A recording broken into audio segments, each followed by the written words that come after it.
ஒரு பாட்டி வீட்டு வாசல் உட்காந்துருக்கு, ஒரு கீரைக்காரமாக வருது. நம்ம முன்னோர்கள் எப்படி வாழ்ந்தாங்கங்கிறதுக்கு ஒரு உதாரணம். ஒரு கீரைக்காரமாக வருது. கீரை எவ்வளோ? 8 அணா. பாட்டி 4 நாள் தெரியா? 8 அணா 4 நாள் ஆர்கியூமெண்ட், ஹீட்டட் ஆர்கியூமெண்ட். எதுக்கு? 4 நாள் பார்கெயினுக்கு.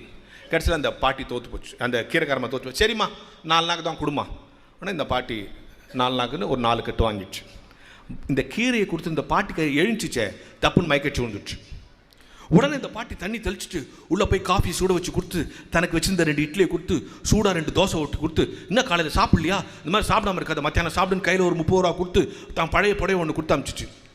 இந்த பக்கத்தில் இருக்கிற பேரன் கேட்டான், இவ்வளோ நேரம் 4 நாளுக்கு அந்த பொம்பளையோட இவ்வளோ மல்லு கட்டிட்டு இப்போ ஒரு 300 ரூபாய் செலவு பண்ணிட்டே, உன்னை புரிஞ்சிக்கவே முடியலையே பாட்டின்ச்சான். அது அந்த பாட்டி சொன்ன பதில் என்ன தெரியுமா? வணிகத்தில் தர்மம் கிடையாது, தர்மத்தில் வணிகம் கிடையாது. இதுதான் நம்ம முன்னோர் வாழ்க்கை.